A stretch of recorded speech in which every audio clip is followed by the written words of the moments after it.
Today we're going to be discussing how to remove Lightroom, or how to remove background problems in Lightroom. So let me give you an example of what I'm talking about when I say background problems. In this photo that I took, you see that the background has a bunch of creases. You see as I run my little cursor around there, you see these creases in the background.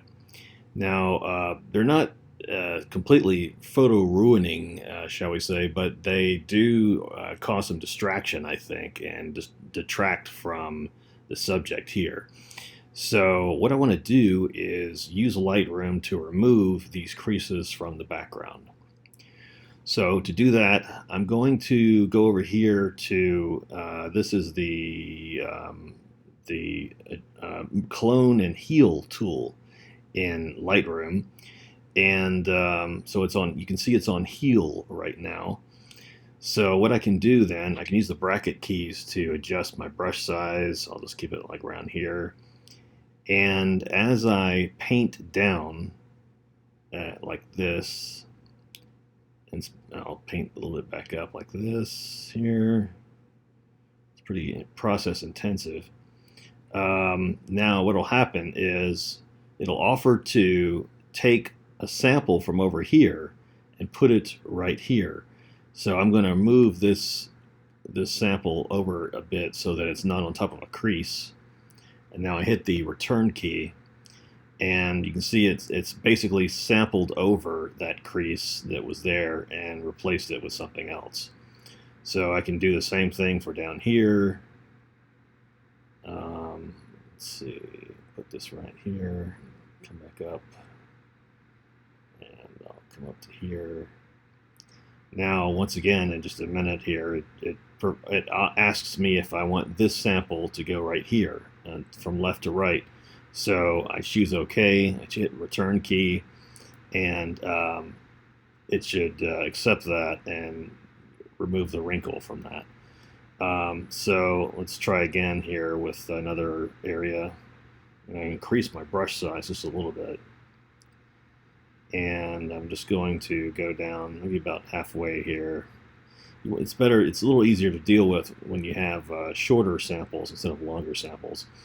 So I'll move this over just a tiny bit, maybe to right here, and hit return, and once again it removes the wrinkle from the background.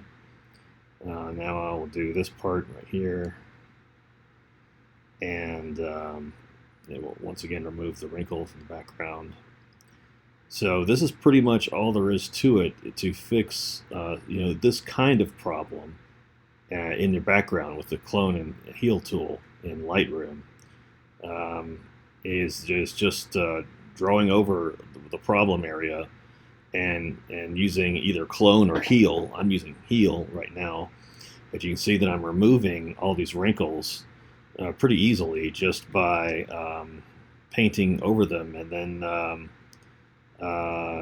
making sure the sample area is correct. So that looks fine right there. I'm also going to grab this one right here. Be very careful not to get in hair there. Okay. And I will do a big swipe down here. This. Okay.